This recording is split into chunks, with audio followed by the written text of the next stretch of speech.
seluruh masyarakat yang menyaksikan konferensi pers hasil rapat Dewan Gubernur pada siang hari ini.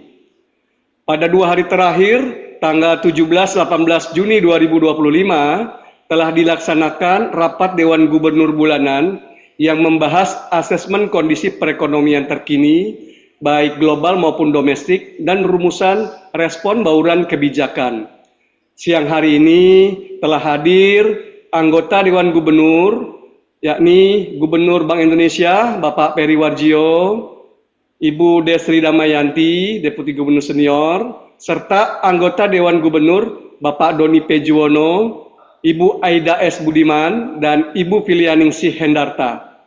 Sebagai informasi, Bapak Yuda Agung berhalangan untuk join karena sedang dalam perjalanan dinas. Untuk mempersingkat waktu, dengan hormat kami persilakan Bapak Gubernur untuk memimpin konferensi pers yang hari ini. Kami persilakan Bapak Gubernur. Terima kasih Pak Bambang Pramono, Direktur di Departemen Komunikasi Bank Indonesia. Bismillahirrahmanirrahim. Assalamualaikum warahmatullahi wabarakatuh. Salam sejahtera bagi kita semuanya. Salam, Om Swastiastu, Namo Buddhaya, salam kebajikan, Rahayu.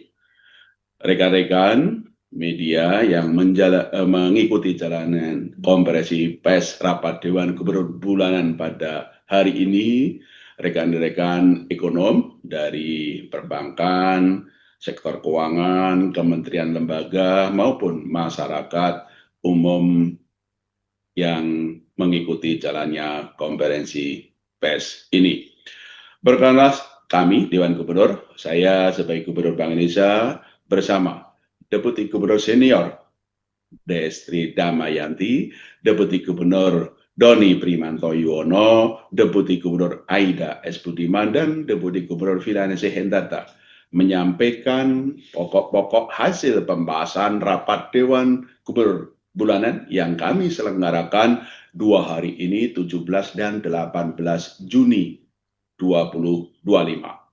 Dalam 2 hari ini kami membahas perkembangan terkini, prospek, dan juga berbagai risiko-risiko ekonomi global, ekonomi nasional, dan juga bagaimana kami Bank Indonesia memperkuat bauran kebijakan moneter, makroprudensial, sistem pembayaran, demikian juga pendalaman pasar uang, kebijakan ekonomi inklusif, maupun kebijakan-kebijakan lain dalam rangka menjalankan mandat, menjaga stabilitas, dan mendorong pertumbuhan ekonomi yang berkelanjutan.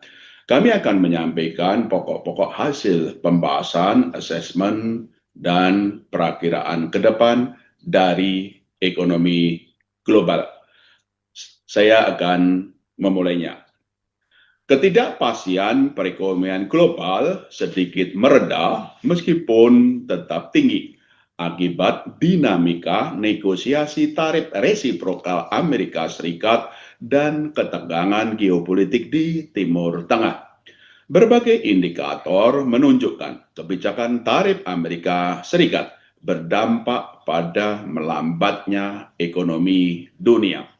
Pertumbuhan ekonomi di negara maju, yaitu Amerika Serikat, Eropa, dan Jepang dalam tren menurun di tengah ditempuhnya kebijakan fiskal ekspansif dan pelonggaran kebijakan moneter di negara-negara tersebut.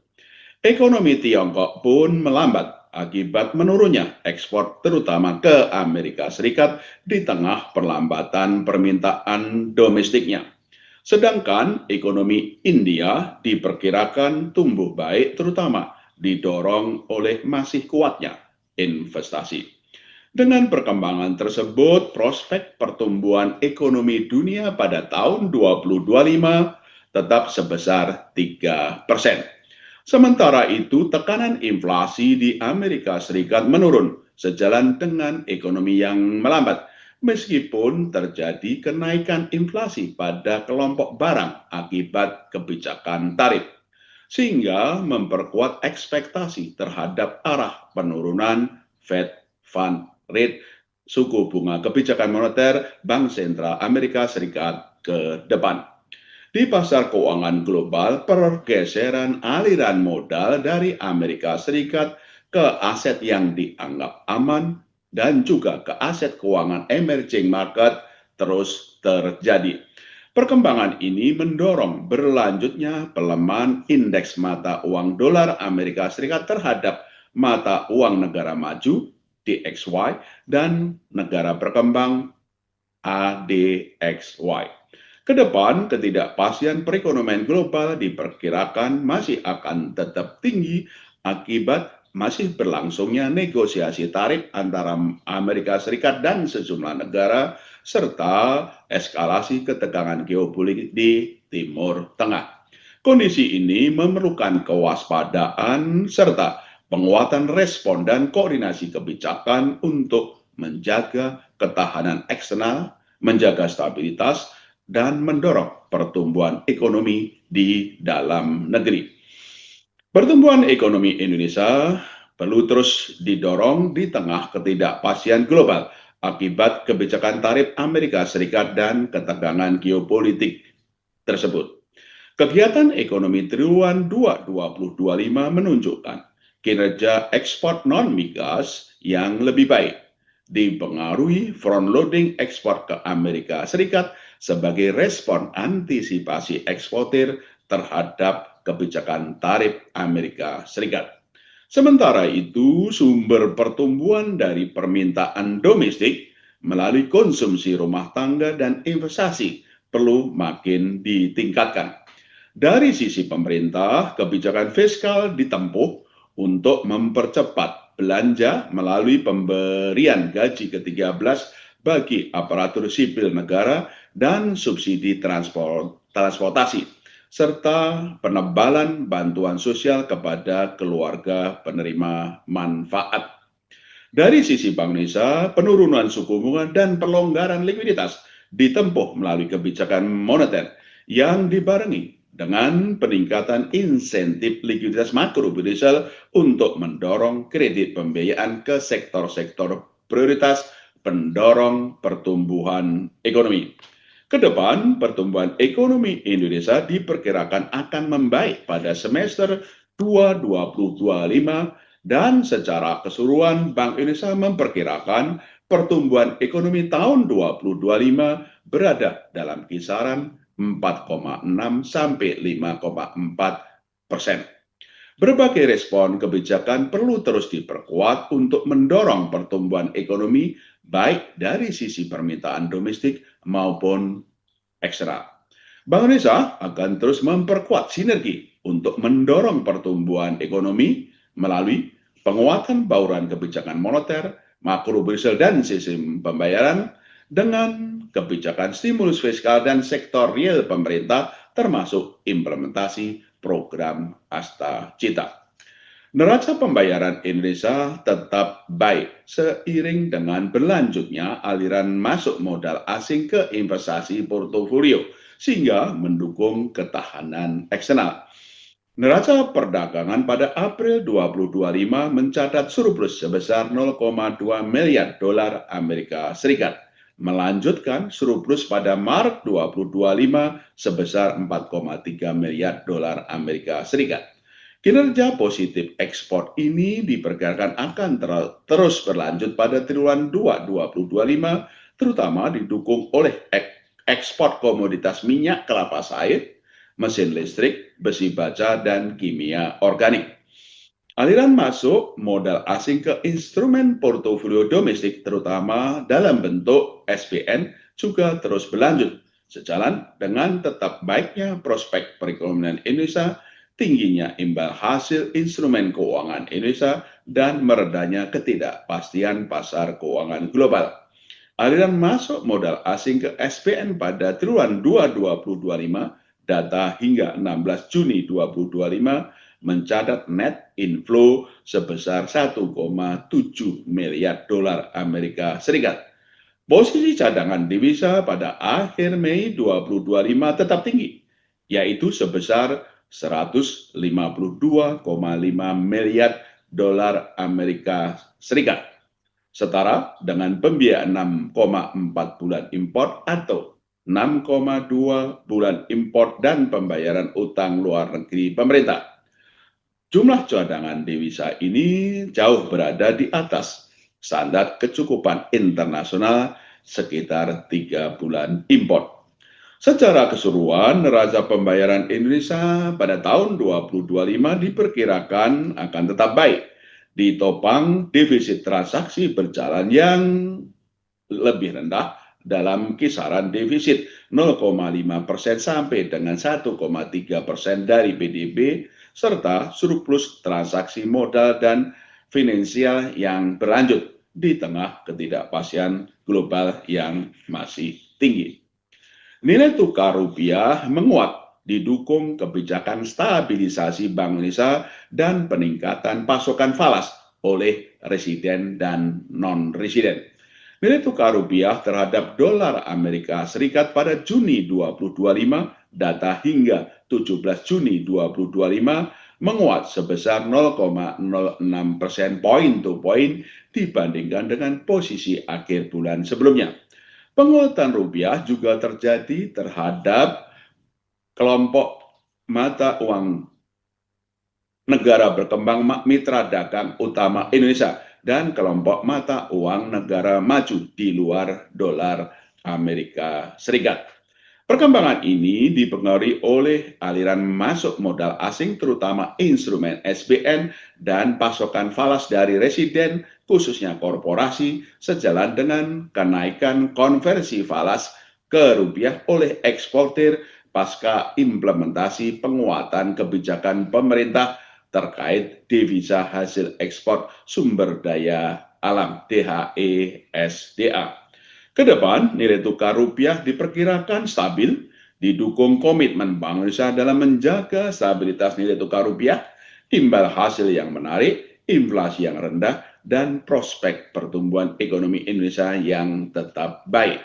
Bank Indonesia terus memperkuat respon kebijakan stabilisasi, termasuk intervensi terukur di pasar offshore NDF dan strategi triple intervention pada transaksi spot, DNDF, dan SBN di pasar sekunder. Seluruh instrumen moneter juga terus dioptimalkan, termasuk penguatan strategi operasi moneter pro market melalui optimalisasi instrumen sekuritas rupiah Bank Indonesia SRBI, sekuritas falas Bank Indonesia SVBI, dan sukuk falas Bank Indonesia SUVBI untuk memperkuat efektivitas kebijakan dalam menarik aliran masuk investasi portofolio asing dan mendukung stabilitas nilai tukar rupiah. Inflasi indeks harga konsumen pada Mei 2025 tetap terjaga dan mendukung stabilitas perekonomian. IHK pada Mei 2025 mengalami inflasi sebesar 1,60% year on year, sementara inflasi inti tetap terkendali sebesar 2,4% year on year, sejalan dengan konsistensi suku bunga kebijakan Bank Indonesia BI Rate untuk mengarahkan ekspektasi inflasi sesuai dengan sasarannya. Kelompok volatile food tercatat deflasi sebesar 1,17% year on year, didukung oleh kecukupan pasokan komoditas pangan utama dan eratnya sinergi pengendalian inflasi oleh tim pengendalian inflasi baik di pusat maupun di daerah, TPIP dan TPID melalui Gerakan Nasional Pengendalian Inflasi Pangan GNPIP.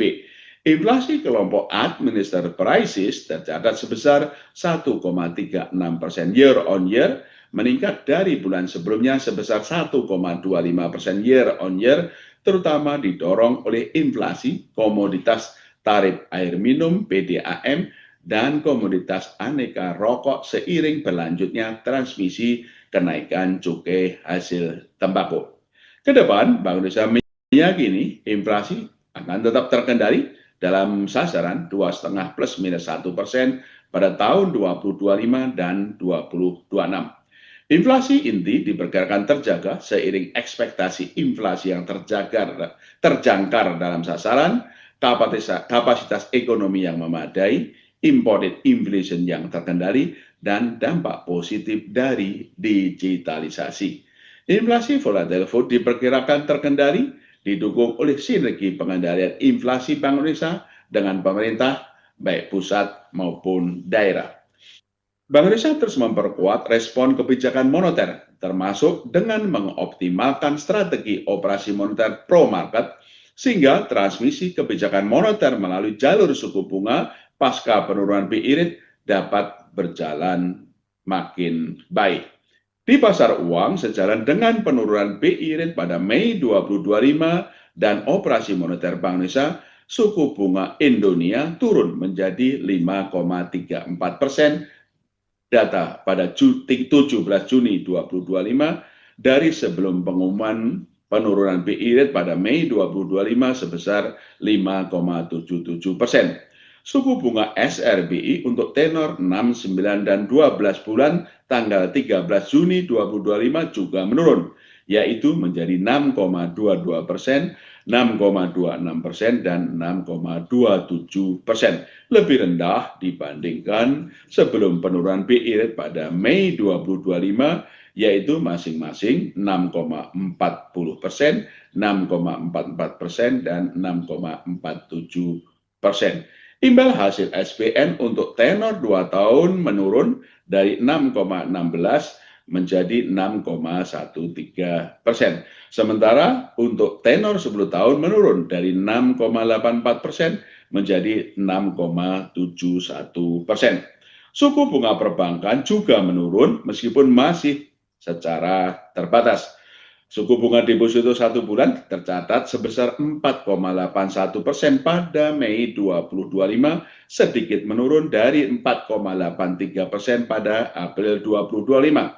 Suku bunga kredit tercatat sebesar 9,18% pada Mei 2025, juga sedikit menurun dari 9,19% pada April 2025. Ke depan, Bank Indonesia memandang suku bunga kredit perbankan perlu terus menurun sehingga dapat mendorong penyaluran kredit pembiayaan yang diperlukan untuk mendukung pertumbuhan ekonomi nasional. Strategi operasi moneter pro market juga terus dioptimalkan untuk mendukung efektivitas transmisi kebijakan moneter melalui kecukupan likuiditas. Dalam kaitan ini, instrumen moneter pro market SRBI, SVBI, dan SUVBI terus dioptimalkan. Hingga 16 Juni 2025, total posisi instrumen SRBI tercatat sebesar 811,1 triliun, 811,1 triliun rupiah, sehingga mendukung ekspansi likuiditas kebijakan moneter. Sementara instrumen SVBI dan SUVBI pada periode laporan pada periode yang sama tercatat masing-masing sebesar 2 miliar 60,5 juta dolar Amerika Serikat dan 480 juta dolar Amerika Serikat. Implementasi dealer utama sejak Mei 2024 juga makin meningkatkan transaksi SRBI di pasar sekunder dan repurchase agreement repo antar pelaku pasar. Bank Indonesia juga melakukan pembelian SPN dari pasar sekunder untuk memperkuat ekspansi likuiditas kebijakan moneter sehingga sekaligus mencerminkan sinergi erat antara kebijakan moneter dengan kebijakan fiskal pemerintah. Selama tahun 2025, data hingga 17 Juni 2025, Bank Indonesia telah membeli SPN sebesar 124,3 triliun, 124,3 triliun rupiah, yaitu melalui pasar sekunder sebesar 87,04 triliun rupiah dan pasar primer dalam bentuk surat perbendaharaan negara SPN termasuk yang syariah sebesar 80 mohon maaf, Bank Indonesia telah memberi sebesar 124,33 triliun pembeli SPN, yaitu melalui pasar sekunder sebesar 87,04 triliun dan pasar primer dalam bentuk surat perbendaharaan negara (SPN) termasuk syariah sebesar 37,29 triliun. Ke depan, Bank Indonesia akan terus mengoptimalkan strategi operasi moneter pro market untuk meningkatkan efektivitas transmisi kebijakan moneter dalam mencapai sasaran inflasi dan menjaga stabilitas nilai tukar rupiah. Peran kredit perbankan dalam mendukung pertumbuhan ekonomi perlu terus ditingkatkan. Kredit pada Mei 2025 tumbuh sebesar 8,43% year on year, lebih rendah dari 8,88% year on year pada April 2025. Dari sisi penawaran, preferensi perbankan pada penanaman surat-surat berharga masih kuat di tengah standar penyaluran kredit atau lending standar yang juga mulai meningkat. Kondisi likuiditas perbankan masih memadai meskipun pertumbuhan dana pihak ketiga cenderung melambat dari awal Januari 2025 sebesar 5,51% year on year menjadi 4,29% year on year pada Mei 2025.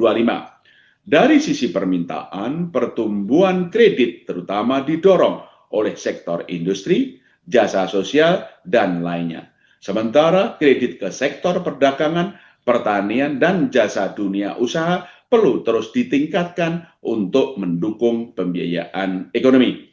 Berdasarkan kelompok penggunaan, pertumbuhan kredit investasi, kredit modal kerja, dan kredit konsumsi masing-masing tercatat 13,74%, 4,94%, dan 8,82% semuanya year on year data pada Mei 2025.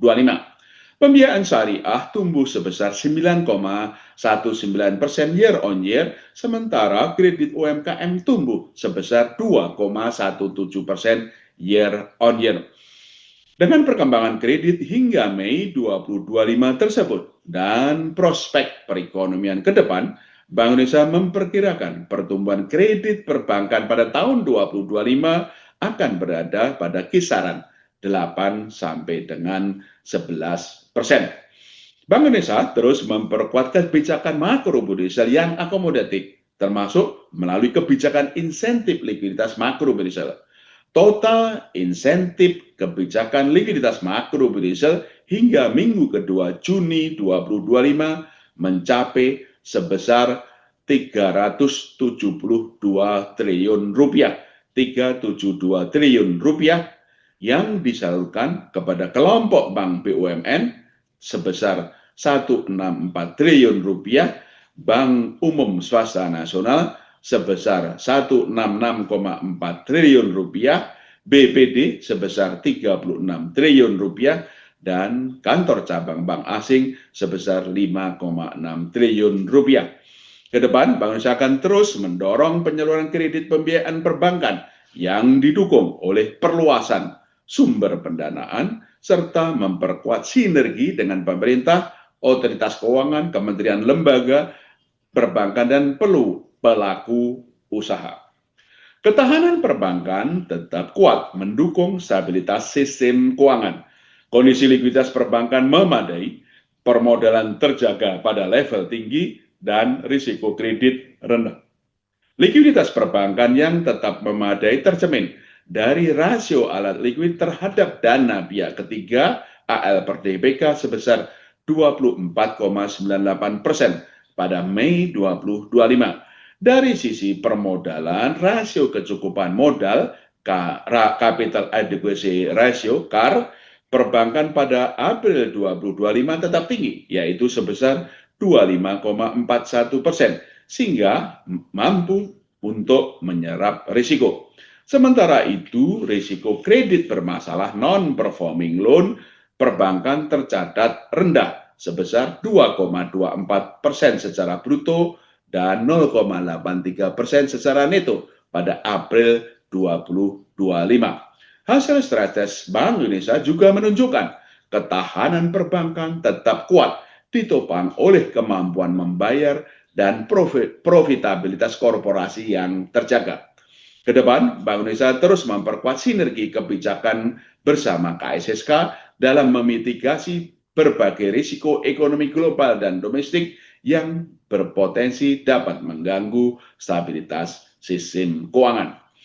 Kinerja transaksi ekonomi dan keuangan digital pada Mei 2025 tetap tumbuh didukung oleh sistem pembayaran yang aman, lancar, dan andal. Dari sisi transaksi pembayaran digital, yaitu terdiri atas transaksi melalui aplikasi mobile dan internet pada bulan Mei 2025 mencapai 3,93 miliar transaksi atau tumbuh 27,88% year on year, didukung peningkatan seluruh komponen. Volume transaksi aplikasi mobile dan internet terus tumbuh masing-masing sebesar 29,3% dan 7,5%. Demikian pula volume transaksi pembayaran digital melalui KRIS tetap tumbuh tinggi sebesar 151,7%, 151,7% year on year, didukung oleh peningkatan jumlah pengguna dan merchant. Dari sisi infrastruktur, volume transaksi retail yang diproses melalui BI Fast mencapai 393,7 juta transaksi atau tumbuh 45,45%. Dengan nilai mencapai 969,4 triliun rupiah. Sedangkan volume transaksi nilai besar yang diproses melalui BI RTGS turun sebesar 6,08% year on year menjadi 0,77 juta transaksi dengan nilai 14 triliun 450,03 triliun. Sementara dari sisi pengelolaan uang rupiah, uang kartal yang diedarkan tumbuh 10,10% mencapai 1.143,1 triliun rupiah pada bulan Mei 2025. Stabilitas sistem pembayaran tetap terjaga, ditopang oleh infrastruktur yang stabil dan struktur industri yang sehat. Dari sisi infrastruktur, stabilitas sistem pembayaran tercermin pada penyelenggaraan sistem pembayaran Bank Indonesia (SPBI) yang lancar dan andal, serta kecukupan pasokan uang dalam jumlah dan kualitas yang memadai pada Mei 2025. Dari sisi struktur industri, interkoneksi antar pelaku dalam sistem pembayaran terus menguat diikuti oleh ekosistem ekonomi keuangan digital yang meluas.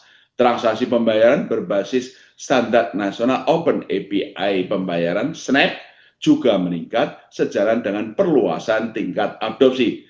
Kedepan, Bank Indonesia akan terus memastikan ketersediaan, keandalan, dan keamanan infrastruktur SPBI, baik retail maupun wholesale, serta infrastruktur sistem pembayaran industri.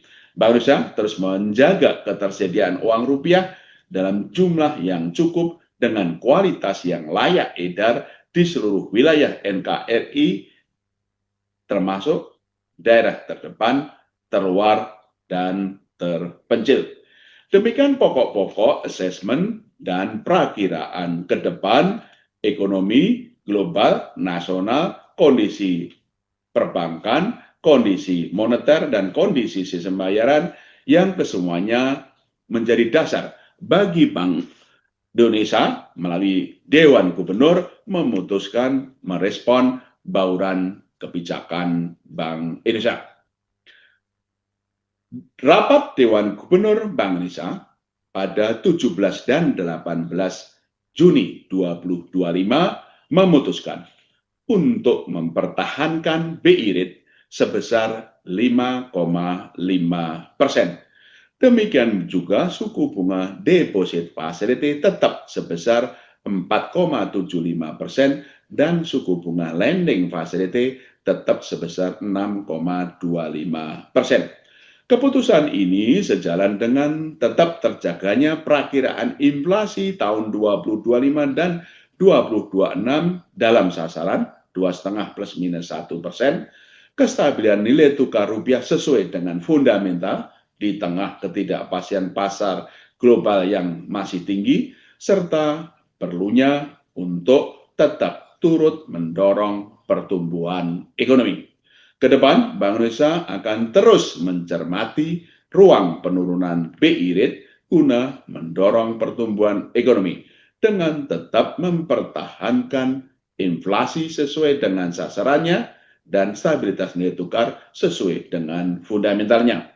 Sementara itu, kebijakan makrobudensial akomodatif terus dioptimalkan untuk mendukung pertumbuhan ekonomi yang berkelanjutan dengan berbagai strategi untuk mendorong pertumbuhan kredit dan meningkatkan fleksibilitas pengelolaan likuiditas oleh perbankan.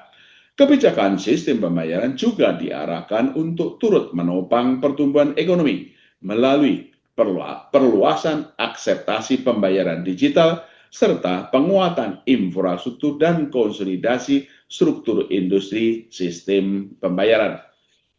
Arah bauran kebijakan moneter, makrobudensial, dan sistem pembayaran tersebut yang diarahkan untuk menjaga stabilitas dalam rangka memperkuat pertumbuhan ekonomi yang berkelanjutan didukung dengan langkah-langkah kebijakan sebagai berikut. Pertama, penguatan strategi stabilisasi nilai tukar rupiah sesuai dengan fundamentalnya, terutama melalui intervensi transaksi non-delivery forward (NDF) di pasar luar negeri, serta transaksi spot dan domestic non-delivery forward (DNDF) di pasar domestik. Strategi ini disertai dengan pembelian surat berharga negara (SPN) di pasar sekunder untuk menjaga stabilitas pasar keuangan.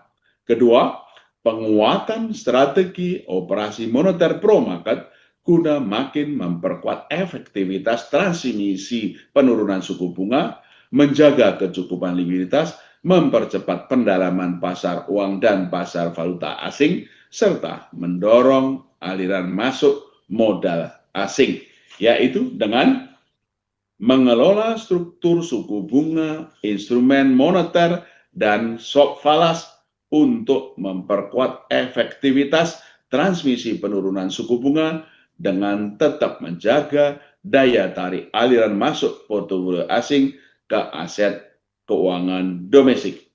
Memperkuat strategi lelang sekuritas rupiah Bank Indonesia (SRBI) dan pembelian surat berharga negara (SPN) di pasar sekunder untuk menjaga kecukupan likuiditas di pasar uang dan perbankan, dan memperkuat peran dealer utama untuk meningkatkan transaksi SRBI di pasar sekunder dan transaksi repo (repurchase agreement) antar pelaku pasar. Ketiga, penguatan publikasi asesmen transparansi suku bunga dasar kredit (SPDK) dengan pendalaman pada suku bunga kredit berdasarkan sektor prioritas yang menjadi cakupan kebijakan insentif likuiditas makrobudensial (KLM) sebagaimana dalam lampiran. Keempat, perluasan akseptasi digital melalui akselerasi persiapan implementasi kris antar negara, yaitu Indonesia-Jepang, khususnya untuk transaksi outbound ke Jepang, dan Indonesia-Tiongkok untuk uji coba implementasi. Kelima, perpanjangan kebijakan tarif sistem clearing nasional Bank Indonesia (SKNBI) dan kebijakan kartu kredit sampai dengan 3 Desember 2025 yang terdiri dari tarif SKNBI sebesar Rp1 dari Bank Indonesia kepada bank dan tarif SKNBI maksimum Rp2.900 dari bank kepada nasabah. Dan kebijakan batas minimum pembayaran oleh pemegang kartu kredit sebesar 5% dari total tagihan dan kebijakan nilai denda keterlambatan sebesar maksimum 1% dari total tagihan serta tidak melebihi Rp100.000. Kedua, kebijakan tarif ini diperpanjang sampai dengan 31 Desember 2025 dan diharapkan dapat mendukung konsumsi swasta khususnya rumah tangga. Bank Indonesia juga terus memperkuat sinergi kebijakan dengan pemerintah untuk menjaga stabilitas dan mendorong pertumbuhan ekonomi sejalan dengan program Astacita pemerintah. Selain itu, Bank Indonesia terus mempererat sinergi kebijakan dengan Komite Stabilitas Sistem Keuangan (KSSK) untuk menjaga stabilitas sistem keuangan. Bank Indonesia juga memperkuat dan memperluas kerjasama internasional di area kebank sentralan, termasuk konektivitas sistem pembayaran dan transaksi menggunakan mata uang lokal (local currency transaction), serta memfasilitasi penyelenggaraan promosi investasi dan perdagangan di sektor prioritas bekerja sama dengan instansi terkait. Demikian pokok-pokok hasil rapat Dewan Gubernur Bank Indonesia pada 17 dan 18 Juni 2025 dalam siaran pers yang bertajuk BI Rate tetap 5,50%, mempertahankan stabilitas, mendorong pertumbuhan ekonomi. Demikian Pak Bambang mengenai pokok-pokok hasil rapat Dewan Gubernur Bank Indonesia pada 17 dan 18 Juni 2025, dan untuk itu kami ucapkan terima kasih dan kami lanjutkan dengan Pak Bambang untuk pertanyaan dan itu ada beberapa pertanyaan ini ada beberapa pertanyaan. Ada pertanyaan yang berkaitan dengan nilai tukar rupiah. Bagaimana asesmen Bank Indonesia terhadap berbagai perkembangan global, geopolitik, dan dampaknya pada pasar keuangan di luar dan di dalam negeri, juga bagaimana dampaknya pada prospek rupiah dan arah kebijakan moneter BI ke depan. Apakah BI melihat nilai tukar rupiah sekarang sudah mencerminkan fundamentalnya? Ada pertanyaan mengenai Kristep, berapa banyak orang yang sudah menggunakan Kristep, baik volume nilai transaksinya sudah berapa, bagaimana strategi Bank Indonesia untuk mengedukasi masyarakat tentang Kristep ini. Juga ada pertanyaan mengenai BI Rate, bagaimana arah pemangkasan suku bunga ke depan. Rekan-rekan, tentu saja nanti saya akan mengundang Bu Destri, Pak Dodi, Bu Aidan, dan Bu Vidi untuk menambahkan dan juga memberikan penjelasan secara rinci. Intinya tadi saya sampaikan bahwa secara keseluruhan kondisi ekonomi global itu meskipun ketidakpastian semakin tapi masih tinggi karena resiprokal tarif negosiasinya antara Amerika dengan berbagai negara terus berlangsung, dan sekarang ada ketegangan geopolitik. Tentu saja ini berdampak pada ekonomi global dan juga pasar keuangan global.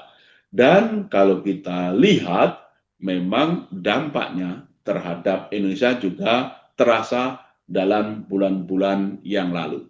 Disinilah Bank Indonesia memberikan komitmen yang tinggi untuk menjaga stabilitas nilai tukar rupiah.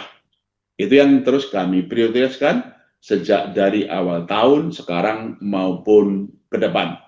Alhamdulillah, puji Tuhan, nilai tukar menguat pada Lebaran dulu, ya, pada sebelum kita hari pertama masuk setelah Lebaran pada tanggal 7 April di pasar offshore di luar negeri pernah di atas 17.340.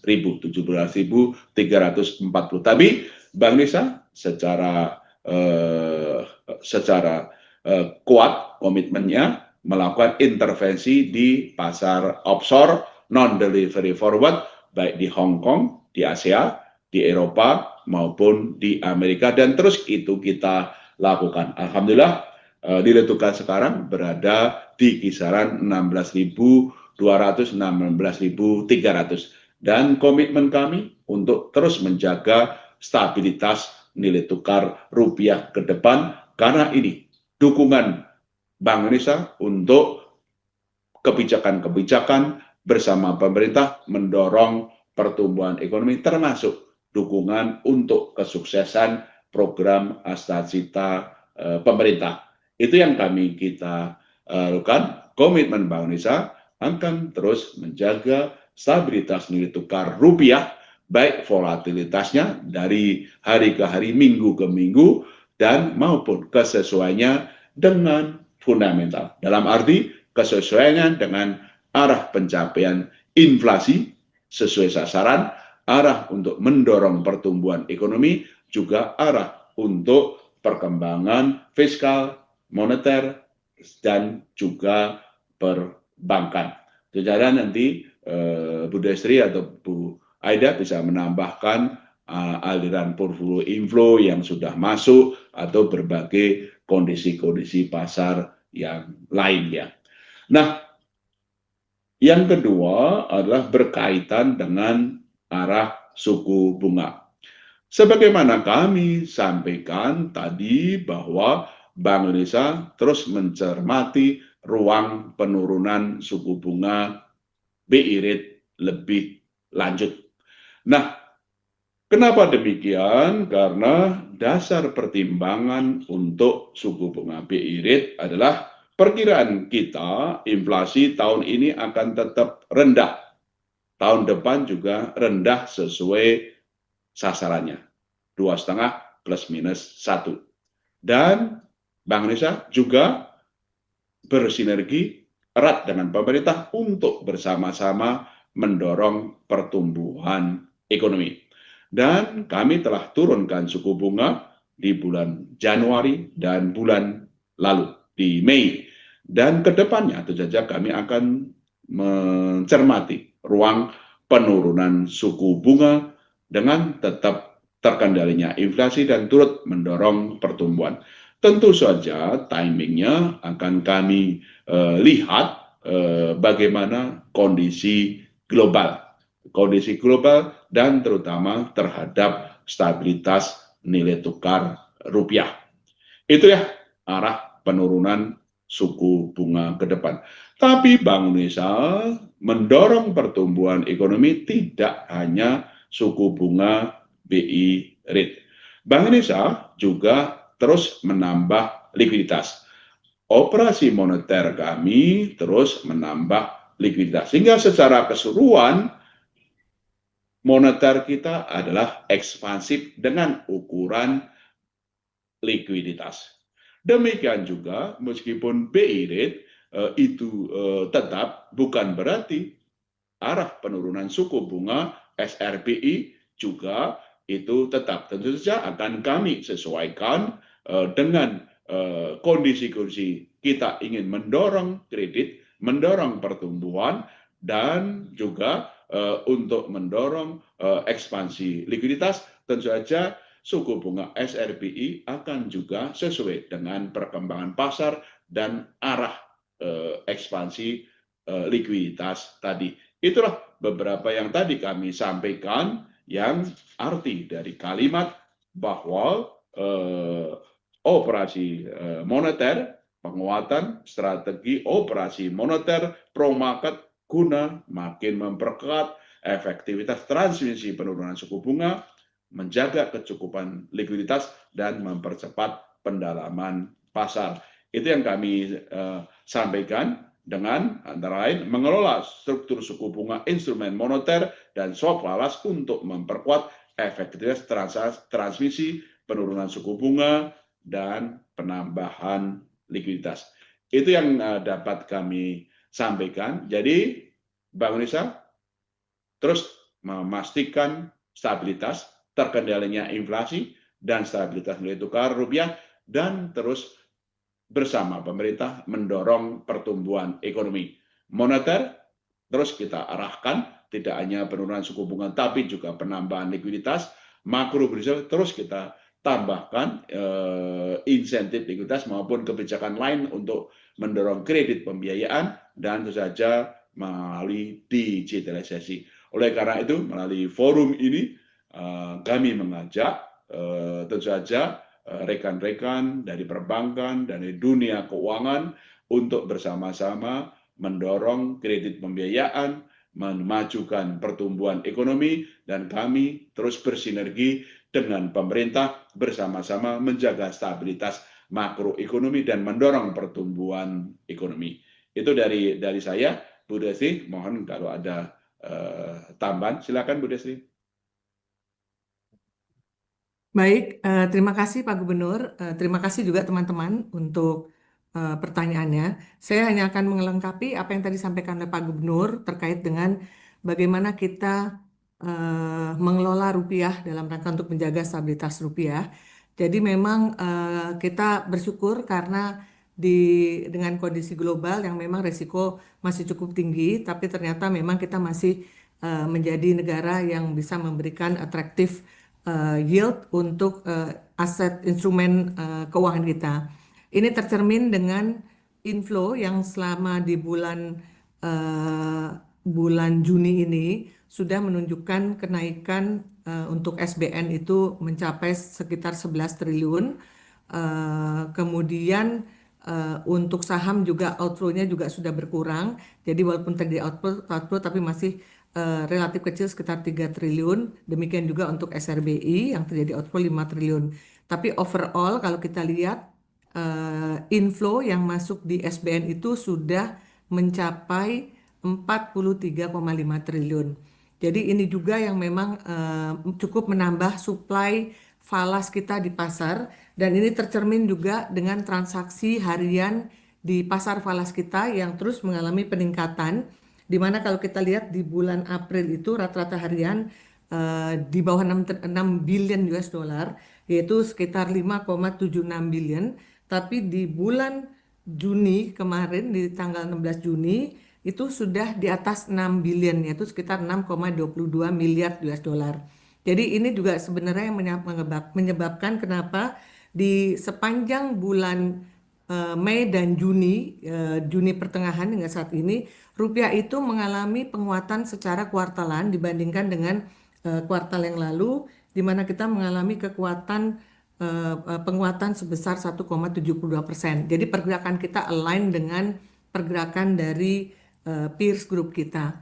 Dan seperti yang disampaikan oleh Pak Gubernur, kita akan terus mengoptimalkan operasi pasar pro market kita, operasi terbuka pro market kita. Kenapa? Karena memang kita masih melihat ada beberapa risiko yang patut kita waspadai. Tadi antara lain adalah mengenai tarif dan kita juga melihat perkembangan dari geopolitik di Middle East.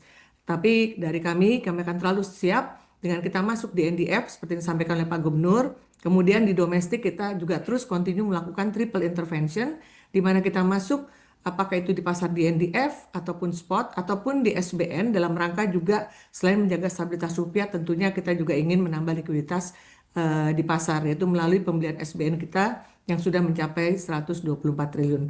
Jadi overall mungkin itu tambahan dari saya Pak Gubernur. Terima kasih Pak. Terima kasih Bu Desri, Bu Aida. Dengan seizin Pak Doni dulu untuk menyampaikan beberapa penjelasan yang terkait dengan ekonomi global maupun tadi yang eksternal tadi. Silakan Bu Aida. Makasih Pak Gub. Mohon izin Pak Doni. Teman-teman semua, saya ingin menambahkan tadi penjelasan Pak Gub terkait dengan ekonomi global. Dalam RDG kali ini ada dua hal yang kami perhatikan terkait dengan ekonomi global, yaitu tadi bagaimana perkembangan kebijakan tarif Amerika Serikat, resiprokalnya, dan yang kedua tentunya yang sekarang terkait dengan eskalasi ketegangan geopolitik di Timur Tengah. Nah, kedua hal tersebut, yang pertama untuk tarif Amerika Serikat, yang paling baru adalah terkait doubling dari tarif baja dan aluminium. Ini yang mengakibatkan tentunya penghitungan kita terhadap berapa tarif yang terjadi sedikit mengalami peningkatan.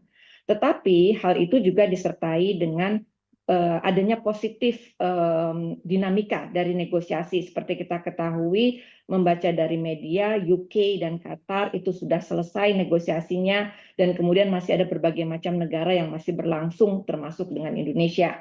Nah, dengan itu yang menjadi perhatian kami, bagaimana kami melihat perkembangan ekonomi global. Sementara untuk geopolitik, ini memang masih terus berkembang, yang kita terus berhati-hati tentunya memperhatikan bagaimana dampaknya kepada supply disruption, pasokan ya teman-teman, dan ini tentunya akan bisa mempengaruhi harga-harga komoditas, itu yang menjadi perhatian kami. Nah, untuk bagaimana dampaknya ke dalam negeri, tentunya ada 3 jalur, jalur keuangan, pasar keuangan, jalur perdagangan, dan kemudian nanti dari pertumbuhan ekonomi. Pak Gub sudah menceritakan tadi bagaimana dari jalur pasar keuangan yang bisa berdampak tentunya kepada pergerakan nilai tukar rupiah, dan dari situ Bank Indonesia komit untuk terus menjaga stabilitas dari nilai tukar rupiah tersebut. Sementara kalau dari jalur perdagangan kita masih terus melihat bagaimana perubahan terhadap permintaan. Kalau globalnya sudah mulai kelihatan dampak tarif ini menurunkan mengonfirmasi prospek pertumbuhan ekonomi yang kami lihat dari negara-negara, khususnya negara maju dan juga dari Tiongkok. Dan dampaknya kepada pertumbuhan ekonomi global sejauh ini kami masih memperkirakan pertumbuhannya tetap, yaitu 3%. Tidak ada yang berubah untuk pertumbuhan dari negara-negara lain kecuali India, tetapi India ini akibat daripada peningkatan investasi dalam negerinya.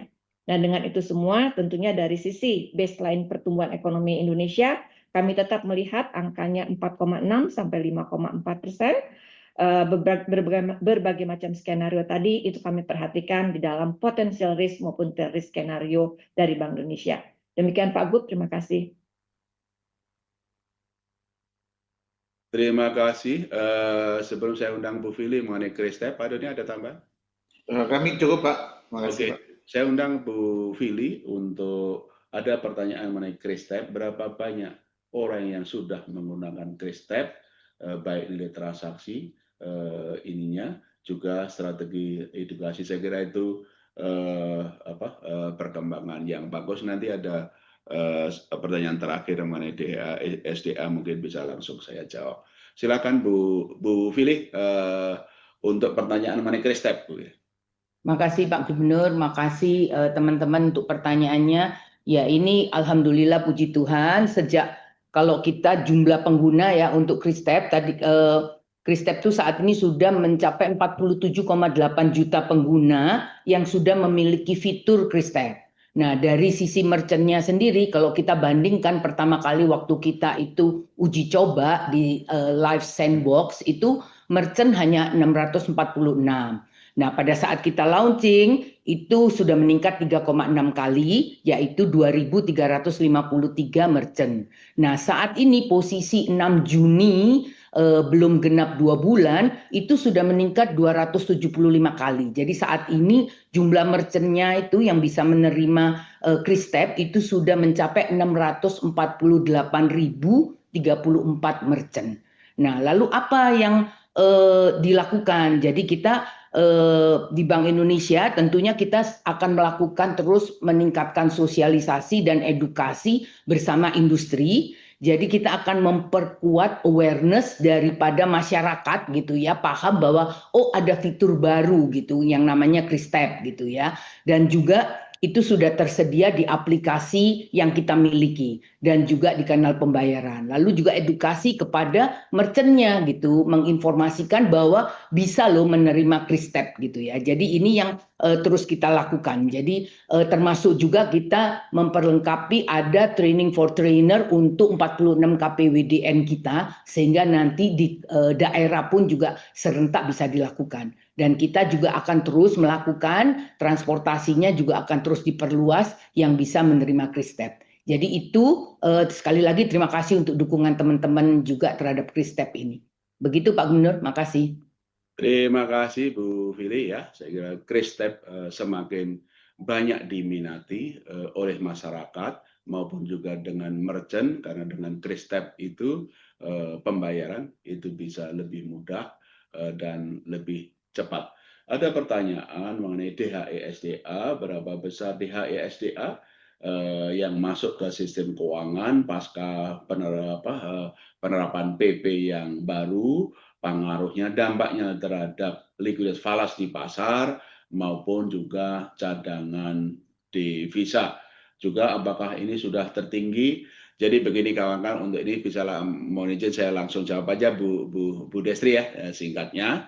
Ini juga jadi pembahasan dalam rapat Dewan Gubernur bahwa pemantauan kami dengan peraturan baru itu ya baru 2 bulan, yaitu Maret dan April ya. Tentu saja untuk membuat assessment yang secara lebih lengkap nanti tentu saja perlu dipantau bulan-bulan yang akan datang. Nah, data pemantauan kami pada bulan Maret dan April ini itu ada ekspor DHE SDA yang masuk ke rekening khusus Reksu itu berjumlah 22,9 miliar dolar Amerika Serikat.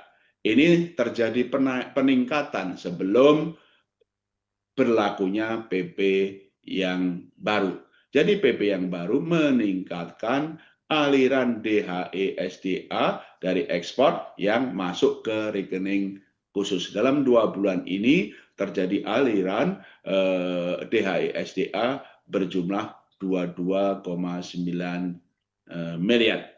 Dari 22,9 miliar ini yang berada dalam rekening umum falas 7,6 miliar dolar Amerika Serikat, dan dari 22,9 ini yang penggunanya digunakan itu sebesar 14,4 miliar.